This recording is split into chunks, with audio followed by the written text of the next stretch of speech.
the ring. It's my machine. It's my castle. It's my weapon. When I wrestle, I got the hands. I got the moves. I got the ways to get to you. You want trouble? You'll be sorry if you mess with this body. I got the body. The body rules. I got the body. I really don't watch a lot of TV. When I was younger, I watched wrestling, some cartoons like X-Men, Simpsons, and Dragon Ball Z, and a shitload of X-Files and Mighty Morphin Power Rangers. But the older I got, the less interested I became in keeping up with a television series. Even if there's things I really enjoy, like Twin Peaks, I just always tend to tune out at some point. It's unfortunate because I actually really love Supernatural. I followed it from about season 1 to 7 and then just stopped. I suppose that's why movies are really my main sort of thing. I don't have to adhere to a schedule, I don't have to worry about falling behind and catching up on old episodes. I just sit down, I watch them, and that's that. So why is it that when I see a pilot for a show that never was, I get all bummed out about it not being picked up, as if my neglectful ass is actually going to show it some loyal commitment? Well, not every show is about two ex-wrestlers that become cops. This is the hour-long pilot for the 1991 action comedy series TAGTEAM, starring Rowdy Roddy Piper and Jesse the Body Ventura.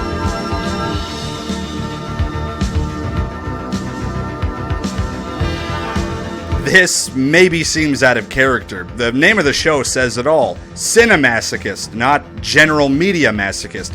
I totally get the confusion you might be feeling, but I feel like I can get away with it on this particular occasion. For one, it's a pilot, and a decently lengthy one at that, almost as long as a movie, so it's not like I'm reviewing some established show with a ton of episodes and seasons.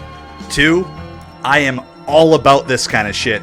Pro wrestling, crime drama, and action all rolled into one, starring two dudes from movies that I've reviewed before. Roddy Piper from Hell Comes to Frogtown, and Jesse Ventura from Abraxas.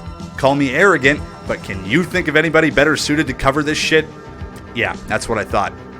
Now, maybe it just means I have awful fucking taste, but I seriously don't get why this wasn't picked up. This is one of the most brilliant concepts for a show that I've ever bared witness to. It's a pretty basic plot. The country's top professional wrestlers, Tricky Rick McDonald and Billy the Body Youngblood, refuse to take a dive, so they're fired and are forced to apply their skills to new jobs, leading them to join the police force, where a bunch of awesome over-the-top things happen. The promoter wants them to job out in their upcoming match, but they refuse. They're too proud and noble, and besides, since when was wrestling fake? So they go and do what they do best. They win the match. But for refusing to play backstage politics, they're shit-canned from the company by evil wrestling promoter Shannon Tweed. Now unemployed, they scramble to find jobs so they can keep paying the rent. They try being movers, but Youngblood's back goes out, so they squash any chance of that going anywhere.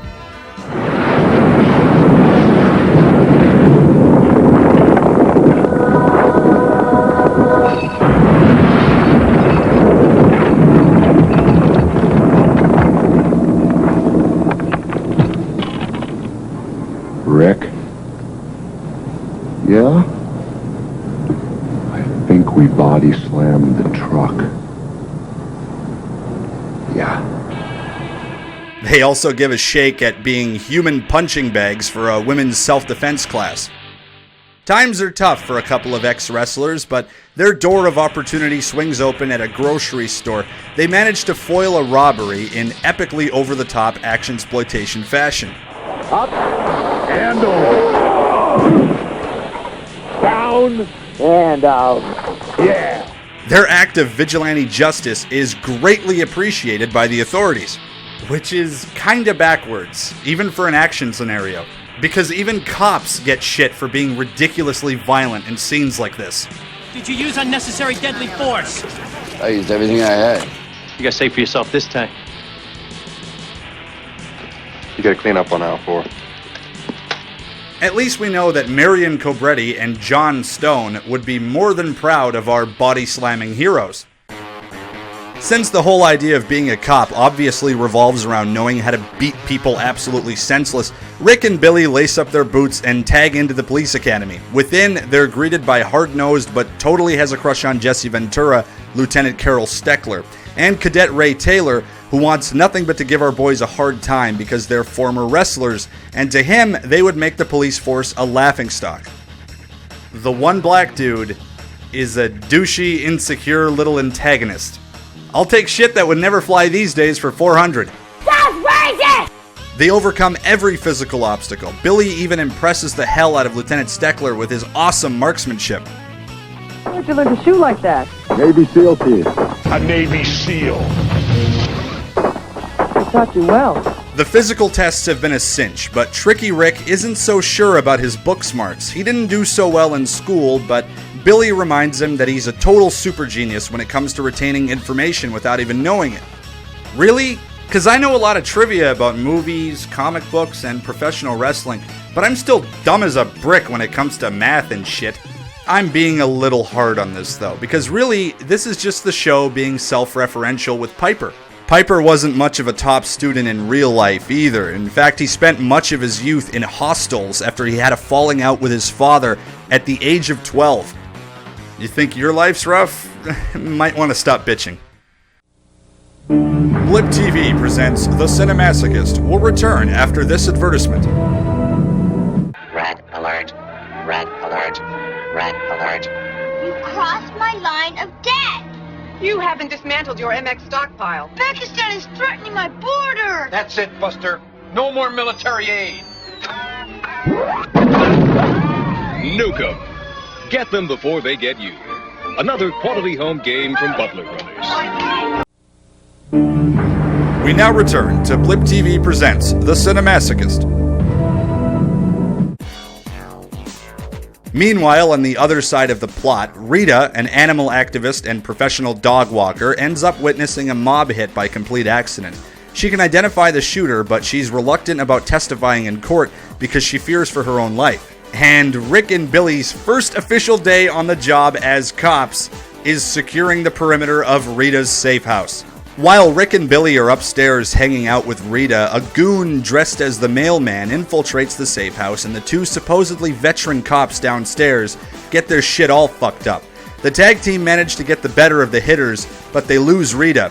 In the midst of all the violence, she managed to escape and find a new place to hide. The two curmudgeon cops blame our burly boys for letting Rita slip away, even though they're the ones that literally opened the door for the bad guys and then got their asses kicked. Slapped with a suspension on their first day on the job, they do what any of us would do.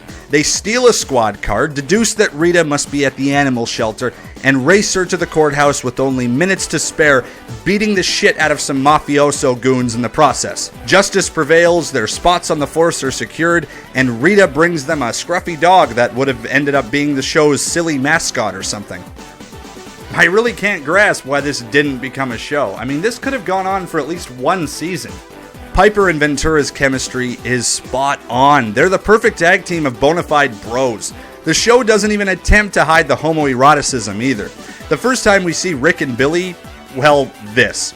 Rick is popping Billy's back into place, but we know what that looks like.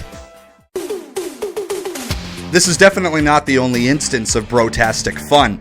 While they're going through the paper looking for new jobs, Rick's just chilling with his shirt off, Billy's popping grapes into his mouth, and we get some very they might as well be a couple dialogue.